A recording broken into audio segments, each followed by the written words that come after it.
इस वक्त की बड़ी खबर की ओर पश्चिम बंगाल के हावड़ा से इस वक्त की बड़ी खबर सामने आ रही है। पुलिस पर हमला करने वालों आरोपियों में से जो मुख्य आरोपी था साकिब, उसको पुलिस ने फिलहाल गिरफ्तार कर लिया। ये बड़ी खबर वीडियो से की गई है। आरोपी की पुष्टि हावड़ा जिला पुलिस ने आरोपी को गिरफ्तार कर लिया है। मुख्य आरोपी बताया जा रहा है साकिब, और अब इसको गिरफ्तार कर लिया गया है। पश्चिम बंगाल के हावड़ा से एक बड़ी खबर सामने आई थी। जब पुलिसकर्मी वहां पर लॉकडाउन का पालन करवाने के लिए पहुंचे थे तो उन पर हमला कर दिया गया था, और इस हमले का जो मुख्य आरोपी है, जो इस भीड़ का नेतृत्व कर रहा था, जो इस भीड़ को उकसा रहा था, उसकी पहचान की गई और उसको अब गिरफ्तार कर लिया गया है। बड़ी कामयाबी मिली है पुलिस को। पुलिस ने मुख्य आरोपी को गिरफ्तार कर लिया इस पूरे मामले में। साकिब उसका नाम बताया जा रहा है, जिस पर यह आरोप है कि उसने भीड़ को भड़काया है, उकसाया है और पुलिस पर हमला करने के लिए भी उकसाया गया है। ये बड़ी खबर सामने आ रही है पश्चिम बंगाल के हावड़ा से। हावड़ा रेड जोन है। कोरोना वायरस के चलते रेड जोन में हावड़ा को शामिल किया गया है, और वहीं पर ऐसी घटना सामने आई थी, शर्मनाक कर देने वाली घटना। ये पुलिस पर जो लॉकडाउन का पालन करवा रही है, जो संक्रमण से बचाने के लिए लगातार मेहनत कर रही है दिन रात, उस पर हमला किया गया था। शांतनु बनर्जी हमारे संवाददाता पश्चिम बंगाल से हमारे साथ जुड़ गए हैं। शांतनु जी, क्या कुछ जानकारी है? आरोपी की पहचान कैसे की गई और कहां से इसकी गिरफ्तारी की गई है? हाँ, देखिए, सबसे बड़ी बात है, ये हम पिछले दिन जो देखा था, पश्चिम बंगाल का जो टिकियापाड़ा क्षेत्र पर जो पुलिस वालों के ऊपर जो हमला किया है, उस हमला घटना में अभी जो मूल पंडा जो है उसी इलाका का सबसे बड़ा है, उसको मतलब खुद हावड़ा पुलिस ने पकड़ ली। क्योंकि उसको मतलब जो कई वीडियो फुटेज जो हम लोग देख रहा था, वो वीडियो फुटेज में जो ऑरेंज कलर का जो मतलब शर्ट पहन के कोई एक आदमी ने खुद पुलिस को पिटाई की, पुलिस से पीछे दौड़ा की और पुलिस को लात भी मारे थे। लेकिन ये जो मतलब घटना हुआ, इस घटना के बाद पुलिस ने वीडियो फुटेज देखा था। वीडियो फुटेज देखने के बाद खुद उसको पकड़ लिया। और कल भी हमने देखा है, इसी मूल टीम का जो और दो टार्जन और समित भाई के नाम के दो लड़का थे, वो दोनों को भी पुलिस में हिरासत में ले लिया। लेकिन पश्चिम बंगाल सरकार ने बार बार जो बोले थे, और पश्चिम बंगाल पुलिस ने जो बोले थे, जो हम कड़ी से कड़ी कार्रवाई शुरू करेंगे, ये सिर्फ वही देखना है और वही इसका नतीजा है। जी, जिस तरीके से ये यहाँ पर हमला किया गया था पुलिस टीम पर, तो जो पुलिसकर्मी यहाँ पर घायल हुए थे, उनकी क्या कुछ स्थिति बताई जा रही है फिलहाल? अभी जो पुलिस वालों घायल है तो वो फिलहाल अभी थोड़ा ठीक है। लेकिन पुलिस सभी गली और सभी मोहल्ले पर चप्पे चप्पे पे पुलिस है, तैनात है। और सबसे बड़ी बात है, जो कम्बैट फोर्स भी उतर दिया है पूरा रास्ता में हावड़ा टिकियापाड़ा क्षेत्र में। अभी जो परिस्थिति है, अभी परिस्थिति पूरा कंट्रोल में है, और पुलिस भी पिकेट भी है उधर, और पुलिस भी मूवमेंट शुरू कर दिया। पुलिस का कहना है जो और जो कई लोग है इसके मतलब दल में, और ये जो लोग घटना जो किया है, उसी सभी लोगों को एक एक करके गिरफ्तार कर सकते हैं। जी शांतनु जी, लेकिन फिलहाल अब तक कितने लोगों को गिरफ्तार किया गया है और कितने लोगों पर मामला दर्ज किया गया है अभी तक?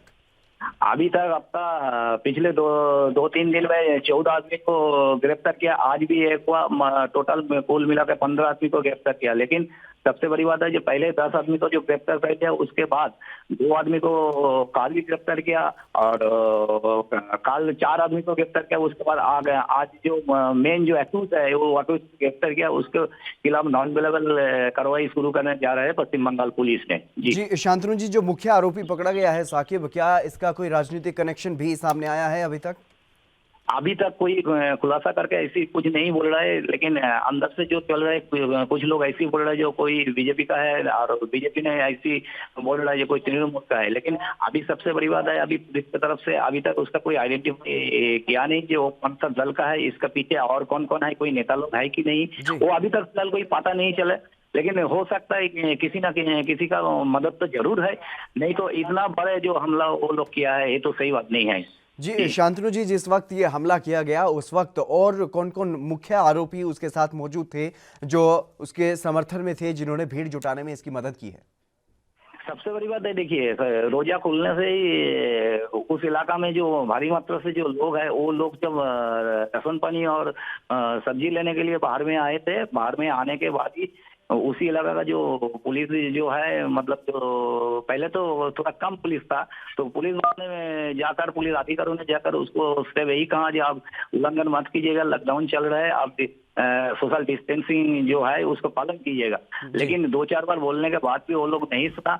उसके बाद पुलिस के ऊपर हमला किया जी। और पुलिस को मतलब जो कम से कम 8-10 जो कमांडो बाहिनी था उसका पीछे धावा किया, वो तो हम लोग फुटेज में दिखाए थे। जी, जी। लेकिन उसके बाद पुलिस ने खुद फुटेज मंगाए थे। जो फुटेज उठाया था उसी इलाका का कोई एक लड़का ने फुटेज उठाया था, उसी का फुटेज भी लिया और मीडिया वालों के साथ में कोई फुटेज लिया, सब कुछ फुटेज देख कर ही और उसके बाद पुलिस यही कार्रवाई शुरू की। जी जी, और इसके अलावा अगर आपसे जानना चाहें शांतनु, तो जो जिस इलाके की ये घटना है, उस इलाके के लोगों में अब क्या कुछ देखने को मिल रहा है? क्या कुछ वहां पर स्थिति फिलहाल बनी हुई है? अभी उस इलाका पूरा सन्नाटा फैल गया है। कोई आदमी मतलब बाहर में नहीं निकल रहा है, क्योंकि केंद्रीय सरकार से तरफ से जो कहा है जो सबसे मतलब रेड जोन जो इलाका है, वो रेड जोन में मतलब एक भी किसी को दिखाई नहीं देता है कि जो लॉकडाउन को समय और 15 दिन बढ़ गया। तो इसी कारण से अभी तो सुबह से जो हम लोग जो देख रहे हैं पूरा इलाका सन्नाटा फैले है और पूरा चारी तरफ आपका कोई गांव गली है, मोहल्ला है, पूरा चप्पे चप्पे पर पुलिस तैनात है अभी भी। जी वही हम देख रहे हैं सुबह से। जी जी, शांतनु जी, तमाम जानकारी देने के लिए आपका शुक्रिया। तो पश्चिम बंगाल के हावड़ा से बड़ी खबर सामने आई है, जहां पर पुलिस को बड़ी कामयाबी मिली है। जो मुख्य आरोपी था हमलावरों में, उसको गिरफ्तार कर लिया गया है। चलिए रुक करते हैं अगली बड़ी खबर की ओर। दिल्ली से बड़ी खबर सामने आ रही है। सभी जिलों को रेड जोन घोषित कर दिया गया है। ये बड़ी खबर आपको बता रहे हैं, दिल्ली से बड़ी खबर सामने आ रही है, जहां पर सभी जिलों को रेड जोन घोषित कर दिया गया है। लॉकडाउन में कोई भी ढील नहीं दी जाएगी। 17 मई तक सभी जिले रेड जोन रहेंगे। ये बड़ी खबर आपको बता रहे हैं। 17 मई तक सभी जिलों को रेड जोन घोषित कर दिया गया है और अब कोई भी छूट, कोई भी ढील दिल्ली में नहीं दी जाएगी। जो भी जरूरी सामान की आपूर्ति करवानी है वो घर पर ही करवाई जा रही है लगातार। और दिल्ली में जिस तरीके से कोरोना के मामले अब बढ़ते हुए नजर आ रहे हैं, उसी की रोकथाम के लिए दिल्ली सरकार ने यह कड़ा फैसला लिया है। 17 मई तक सभी जिलों को रेड जोन घोषित कर दिया गया है और कोई भी किसी भी प्रकार की छूट लॉकडाउन के अंदर नहीं दी जा रही है। किसी भी जिले में कोई भी छूट नहीं रहेगी। सभी जिलों को रेड जोन बना दिया गया है। लॉकडाउन में कोई ढील नहीं, कोई छूट नहीं किसी को भी। सुधीर सलूजा हमारे संवाददाता हमारे साथ जुड़ गए हैं। सुधीर जी, क्या कुछ जानकारी है पूरी? दिल्ली सरकार ने क्या कुछ फैसला लिया है? सभी जिलों को रेड जोन घोषित कर दिया गया है।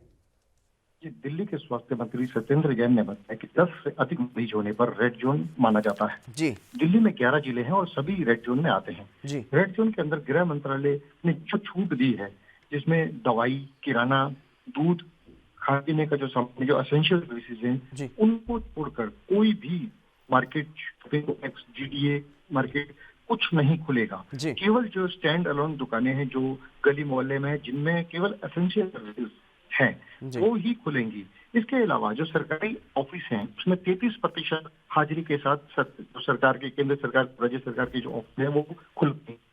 जी घंटे में दिल्ली में 223 नए मामले आए हैं। जी। 2 लोगों की पिछले 24 घंटे में मौत हुई है। इसके साथ ही दिल्ली में 3700 का आंकड़ा पार हो चुका है मरीजों का और 61 लोगों की मौत हुई है जी और 1167 लोग अभी तक ठीक हुए हैं। जी इसी के साथ गृह मंत्रालय के निर्देश के अनुसार जो दूसरे राज्यों के लोग में प्रवासी मजदूर फंसे हुए हैं, छात्र फंसे हुए हैं, उनको भेजने के लिए दिल्ली सरकार ने 10 नोडल अधिकारी नियुक्त किए हैं, जी। जो इन फंसे हुए प्रवासी मजदूरों, पर्यटकों, तीर्थ यात्रियों और छात्रों की सूची बना रहे हैं और इनको इनके राज्य भेजने के लिए उस राज्य से बात कर रहे हैं। जी, और जो जरूरत के सामान है उनकी आपूर्ति करने के लिए किस तरह के दिशा निर्देश दिए गए हैं दिल्ली सरकार की तरफ से?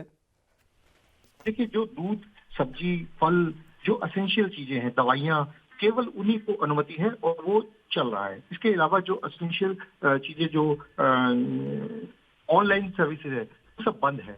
इसके अलावा आपको बता दूं, जो सब्जी की भी जो आम चलती दुकानें थी वो सब बंद कर दी गई, क्योंकि आजादपुर मंडी से एक बहुत बड़े कोरोना कैरियर बने हुए हैं सब्जी वाले, उनको भी रोका गया है। जी, और इसके अलावा अगर बात की जाए सुधीर जी, दिल्ली में जिस तरीके से लगातार मामले बढ़ रहे हैं और दिल्ली सरकार की तरफ से ये भी बयान जारी किया गया है कि तेजी से टेस्टिंग की जा रही है, लेकिन क्या कुछ फिलहाल रफ्तार है और कितने लोगों की जांच हो चुकी है और किस तरीके से पूरी दिल्ली के जो लोग हैं उनकी जांच करने के लिए क्या कुछ प्लान तैयार किया गया है दिल्ली सरकार की तरफ से?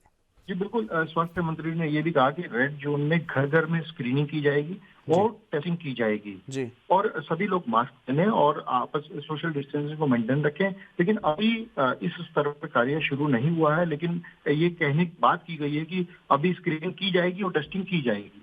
जी, और जो प्रभावित इलाके हैं सुधीर जी, जहां पर ये मामले सामने आए हैं, जिन इलाकों में, जिन गली मोहल्लों में, वहां पर किस तरीके से टेस्टिंग की जा रही है? जी, अभी जो जैसे जहांगीरपुरी है या कल करोल बाग में विधायक को भी कोरोना संक्रमण हुए, तो ये जो जिस इलाके में ज्यादा ब्रेकआउट आ रहा है उसमें रैंडम टेस्टिंग की जा रही है जी। और उसमें जो संक्रमित पाए जा रहे हैं उनको जो है इलाज के लिए भेजा जा रहा है और उनके संपर्क में आए हुए लोगों को क्वारंटाइन किया जा रहा है। और जिस तरीके से लगातार मामले बढ़ते हुए नजर आ रहे हैं सुधीर जी, तो मरीजों को किस तरीके से ट्रीट किया जा रहा है, किस तरीके से अस्पतालों में उनके लिए व्यवस्था की जा रही है?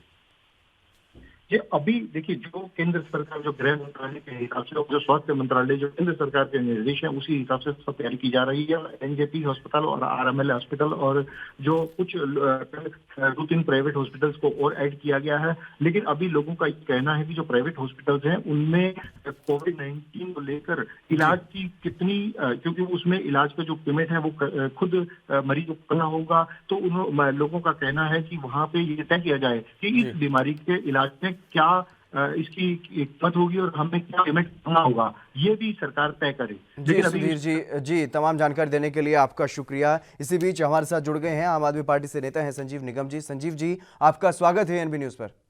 धन्यवाद जी। बताएं। संजीव जी, जिस तरीके से दिल्ली में आम आदमी पार्टी की सरकार लगातार सतर्कता बरत रही है और सभी जिलों को रेड जोन घोषित कर दिया गया है, लेकिन जिस तरीके से मरीजों में लगातार इजाफा हो रहा है, उसको लेकर के क्या कुछ तैयारी है सरकार की तरफ से? क्योंकि देखने को मिल रहा है लगातार मरीजों की संख्या में इजाफा हो रहा है और अस्पताल और चिकित्सा की जितनी भी व्यवस्थाएं हैं उसको लेकर के क्या कुछ प्लानिंग की जा रही है? देखिए, सबसे इसका जो प्राइमरी इलाज है वो यही है कि लॉकडाउन में हम रहें। और आपको मैं जानकारी दे देता हूँ, हमारे दिल्ली में करोल बाग है और वहाँ के जो विधायक हैं विशेष रवि जी, वो खुद जो है कोरोना की चपेट में आ गए हैं। उनको भी पॉजिटिव कल उनको पाया गया है, तो उनके भाई को भी पाया गया है। तो मेरे कहने का मतलब अब इस बात की जांच की जा रही है, उनके साथ कई और कार्यकर्ता भी होंगे, तो उनमें किसको किसको है। तो इसका सबसे उत्तम, सबसे बढ़िया तरीका यही है कि हम लॉकडाउन में रहें, ज्यादा से ज्यादा जो है इसका पालन करें। और इसके अलावा जो चीजें आती हैं उनका बेहतर तरीके से एक क्वारंटाइन करके डॉक्टरों के पास जाकर के, यही। और कोई इसका क्या इलाज है, कोई और मेडिसिन, कोई दवाइयां तो है नहीं कि इसमें कोई किया जाए। इसमें हम सतर्कता जितनी अधिक से अधिक दिखा सकते हैं, कर सकते हैं। सरकार के स्तर पर हम सतर्कता का पालन करवा सकते हैं, यही काम। लॉकडाउन भी घोषित कर दिया गया है और सतर्कता भी बरती जा रही है। अस्पताल में कोई दवाई नहीं है, सबको पता है, लेकिन अस्पताल में एडमिट करने के लिए क्या कुछ व्यवस्थाएं हैं ताकि मरीजों को कोई परेशानी ना आए?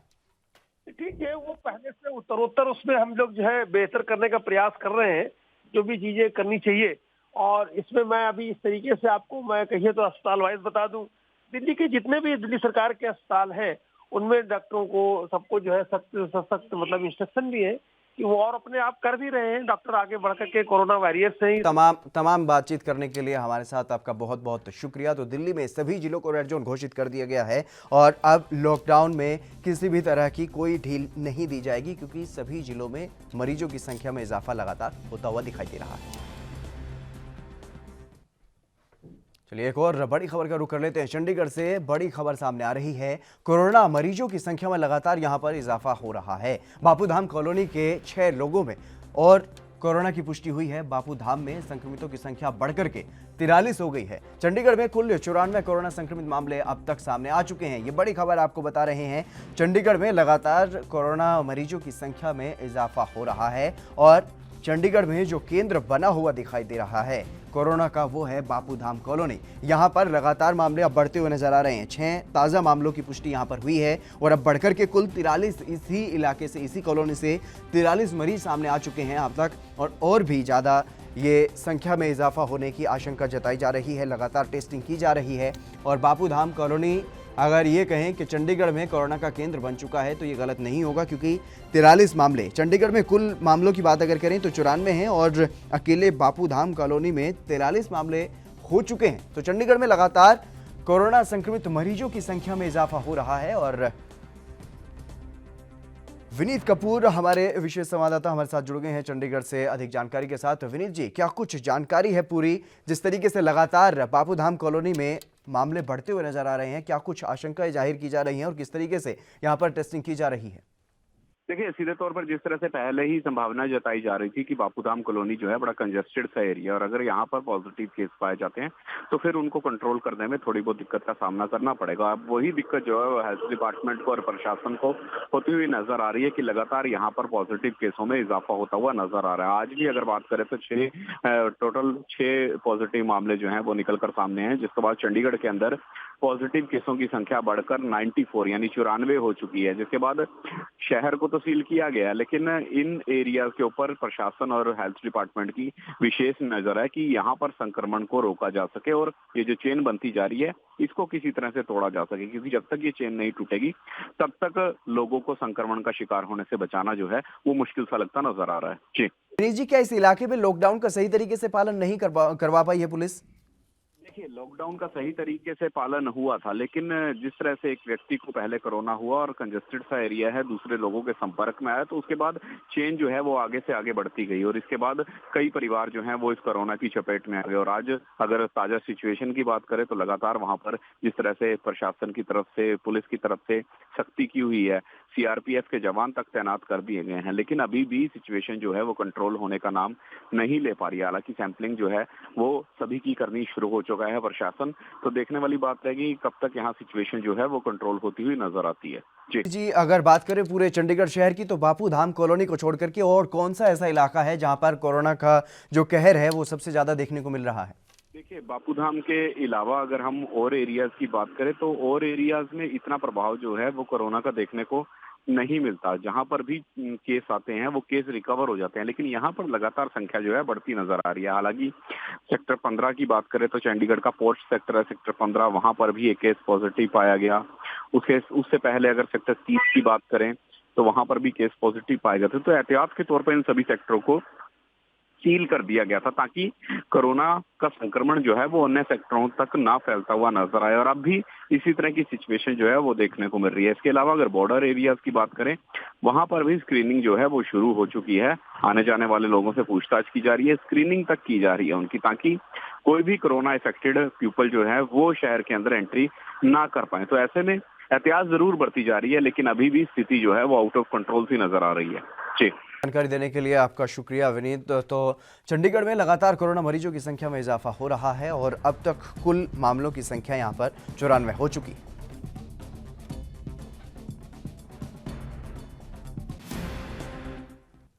चलिए एक और बड़ी खबर का रुख कर लेते हैं। महाराष्ट्र से एक और बड़ी खबर सामने आ रही है। मुंबई से यह बड़ी खबर, पालघर लिंचिंग केस में एक आरोपी जो कि गिरफ्तार हुआ था वो कोरोना संक्रमित पाया गया है। ये बड़ी खबर मुंबई से सामने आई है। आरोपी के संपर्क में 43 लोग आए थे, सभी को फिलहाल क्वारंटीन कर दिया गया है। पालघर लिंचिंग केस जिसमें 2 साधुओं की हत्या की गई थी, उसमें से एक आरोपी कोरोना संक्रमित पाया गया है।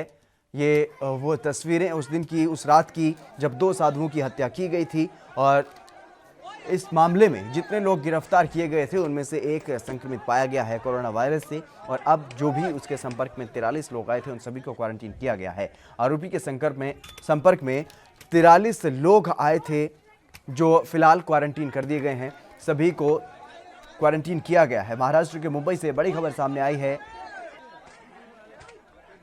ये 2 साधुओं की हत्या की गई थी पालघर में, और इसी लिंचिंग मामले में जो आरोपी है एक शख्स, उसमें कोरोना वायरस की पुष्टि हुई है, जिसके बाद से प्रशासन ने एहतियात के तौर पर जो भी उसके संपर्क में लोग आए थे 43 लोग, उन सभी को फिलहाल क्वारंटीन कर दिया गया है। ये बड़ी खबर आपको बता रही हैं। आरोपी के संपर्क में 43 लोग आए थे और सभी को फिलहाल क्वारंटीन किया गया है। ये बड़ी खबर आपको बता रहे हैं, मुंबई से सामने आई है, जहां पर एक आरोपी में कोरोना संक्रमण की पुष्टि हुई है। शुभम पांडे हमारे संवाददाता हमारे साथ जुड़ गए हैं मुंबई से। शुभम जी, क्या कुछ जानकारी मिल पा रही है इन सभी आरोपियों को जिनको अभी तक गिरफ्तार किया गया है? क्या सभी की जांच करवाई गई? क्या सिर्फ एक ही में कोरोना वायरस की पुष्टि हुई है? देखिए, 16 अप्रैल को हुई साधु हत्याकांड मामले में जिन आरोपियों को पकड़ा गया था उसके एक के अंदर कोरोना पॉजिटिव पाया गया, जिसके बाद पालघर की कासा पुलिस जो तैनात जो पुलिसकर्मी है, उन 45 लोगों को, जो 45 अन्य आरोपी हैं, उन सभी को जो उनके संपर्क में आए थे, उन सभी को क्वारंटाइन के लिए भेज दिया गया है। जिसके बाद उन पुलिस वालों की भी जांच होगी, जिन पुलिस वालों ने उन आरोपियों को या उस आरोपी को जो पकड़ा था या उसे अपने जो है गिरफ्तार करके लाया था, उनका भी क्वारंटाइन किया जाएगा। लेकिन इस मामले में 101 लोगों को गिरफ्तार कर लिया है। कल सीआईडी ने भी कुछ अन्य लोगों को गिरफ्तार किया था और इनके ऊपर न्यायिक हिरासत अभी तक इन सभी को दिया, और ये सभी कासा पुलिस स्टेशन के अंतर्गत वहां पर ये सब कैद हैं, और उनमें से ये एक के अंदर कोरोना पॉजिटिव पाया गया है। जिसके बाद अब लगातार अब ये भय का पूरे माहौल बच चुका है, और कासा पुलिस स्टेशन के अंतर्गत जितने भी इलाके हैं, उन सभी के अंदर ये भय का माहौल बना गया है। और जिस तरीके से वहां पर कुल आरोपियों को लेके पकड़ा गया था, उसमें से 45 लोगों को क्वारंटाइन करने के लिए भेज दिया गया है। जी क्या है, क्या ये सभी आरोपी हैं इस घटना के, या फिर इनमें वो लोग भी शामिल हैं, वो पुलिसकर्मी भी शामिल हैं जिन्होंने इनको पकड़ा है?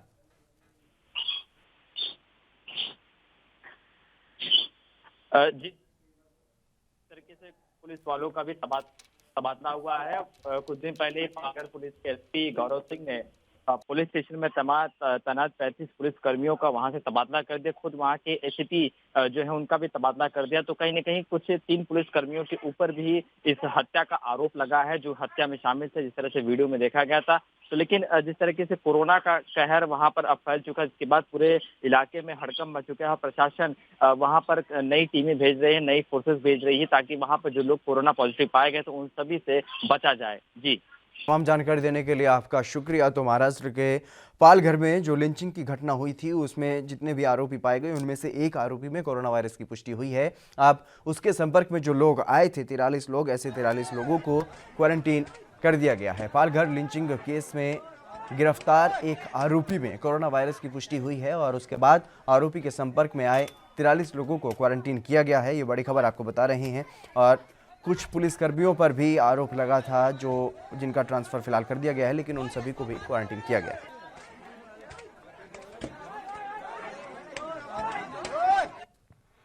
रुक करते हैं एक और बड़ी खबर की ओर। सीएम योगी आदित्यनाथ ने सख्त रुख अपना लिया है कोरोना संक्रमण के खिलाफ। यूपी के सीएम ने यह बड़ा फैसला लिया है कि बीमारी को जो भी छिपाएगा वो माफ नहीं किया जाएगा। बीमारी को छिपाना अक्षम्य अपराध है। जानबूझकर कोरोना फैलाने वालों पर सख्त कार्रवाई की जाएगी।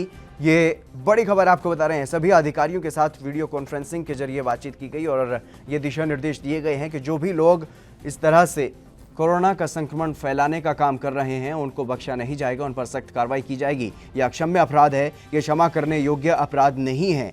बीमारी को छिपाना और बीमारी को फैलाना, इन दोनों ही तरीके से जो लोग अपना रवैया अपनाए हुए हैं, जो लोग जानबूझकर अपनी बीमारी को छिपा रहे हैं और कोरोना फैला रहे हैं, ऐसे लोगों पर सख्त कार्रवाई की जाएगी। ये सख्त आदेश दिए गए हैं यूपी के सीएम योगी आदित्यनाथ की तरफ से। यूपी से ये बड़ी खबर आपको बता रहे हैं। यूपी के सीएम योगी आदित्यनाथ कोरोना संक्रमण को लेकर के सख्त हैं, और उन्होंने अब सीधे तौर पर ये आदेश दे दिए हैं कि जो भी अपनी बीमारी को छिपा रहा है वो अक्षम्य अपराध कर रहा है, यानी कि वो किसी भी तरीके से माफ नहीं किया जाएगा। पुनीत मोहन हमारे संवाददाता लखनऊ से हमारे साथ जुड़ गए हैं अधिक जानकारी के साथ। पुनीत जी, क्या कुछ जानकारी है, क्या कुछ दिशा निर्देश दिए गए हैं सीएम योगी आदित्यनाथ की तरफ से अधिकारियों?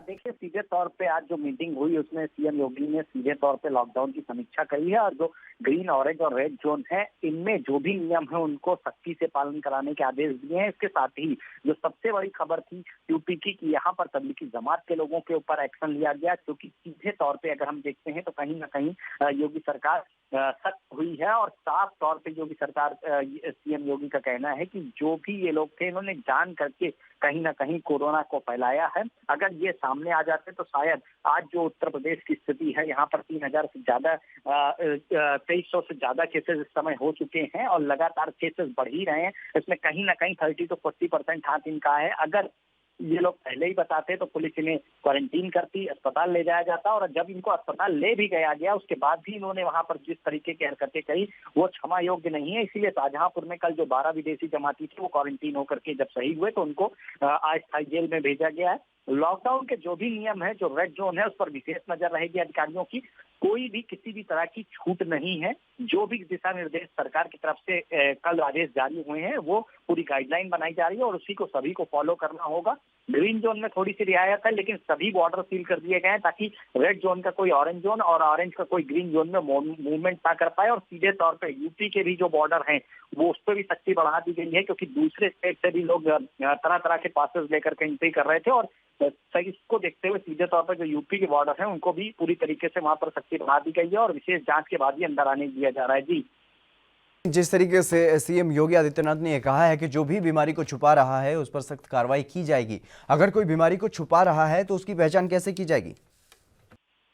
देखिए, सीधे तौर पे अगर हम बात करें तबलीगी जमात से जुड़े लोगों की, तो सीधे तौर पर कहीं ना कहीं इन्होंने इस बीमारी को छिपाया और लगातार यूपी में सबसे ज्यादा इफेक्टेड यूपी है या जो भी स्टेट इफेक्टेड हैं कोरोना से, वहाँ सीधे तौर पे देखिए तो कहीं ना कहीं तबलीगी जमात के लोग या विदेश से आए लोगों का ही हाथ है, जिन्होंने या तो अपनी ट्रैवल हिस्ट्री को छिपाया या फिर वो तबलीगी जमात या निजामुद्दीन मरकज में शरीक हुए थे और इस बात को छिपाया था। अब देखने को मिल रहा है कि कहीं ना कहीं जब उनको क्वारंटीन किया गया तो उनके संपर्क में जितने लोग आए थे ज्यादातर वही इस वायरस की चपेट में आए हैं और कोविड-19 के जो केस हैं वो बढ़ते चले जा रहे हैं। ऐसे में ये अक्षम्य अपराध है और सीधे तौर पे सीएम योगी आदित्यनाथ का कहना है ये जानबूझ के किया गया कृत्य है। अगर इन्होंने बीमारी ना छिपाई होती तो आज कोरोना के कम से कम केस होते। और सीएम योगी ने यह भी कहा है कि इन लोगों के खिलाफ कार्यवाही जरूर करेंगे। जानबूझकर जो कृत्य किए हैं वो अक्षम्य अपराध है, माफी लायक नहीं है। और सीधे तौर पर ऐसा न करके उन्होंने जो बीमारी को छिपाया और उसके बाद बयानबाजी करी, लोगों में अंधविश्वास फैलाने की कोशिश करी और देखते ही देखते यूपी की एक बड़ी आबादी इसकी चपेट में आ गई है और सीधे तौर पे 3000 से ज्यादा जमाती जो यूपी में बताए जा रहे हैं उन्होंने ऐसा किया है और हमारी पुलिस ने उनको पकड़कर क्वारंटीन किया। अस्पताल में उन्होंने हंगामा किया, सरकारी अपील पर ध्यान नहीं दिया और अगर ध्यान दिया होता तो ये हालात ना होते। ऐसे में जिन लोगों ने भी बीमारी को छिपाया है और सरकारी नियम को दरकिनार करते हुए अपनी मनमानी करी है उनके ऊपर हम कार्रवाई जरूर करेंगे। जी, देने के लिए आपका शुक्रिया। तो अगर जानबूझकर कोई भी कोरोना फैला रहा है या इस बीमारी को छिपा रहा है तो वो क्षमा नहीं किया जाएगा, उसे माफ़ नहीं किया जाएगा। ऐसे लोगों पर सख्त कार्रवाई की जाएगी। ऐसे साफ तौर पर यूपी के सीएम योगी आदित्यनाथ ने ये आदेश दिए हैं। तो फिलहाल इस बुलेटिन में बस इतना ही। आप बने रहिए ANB न्यूज़ के साथ। भारत का प्रमुख न्यूज चैनल ANB न्यूज। अगर आप भी अपनी प्रतिभा दिखाना चाहते हैं और खबरों को हम तक पहुंचाना चाहते हैं तो तमाम खबरों को करें अपने मोबाइल पर रिकॉर्ड और 7888497079 पर करें व्हाट्सएप। साथ ही दुनिया की तमाम खबरों से जुड़े रहने के लिए हमारे चैनल को करें लाइक, शेयर, सब्सक्राइब।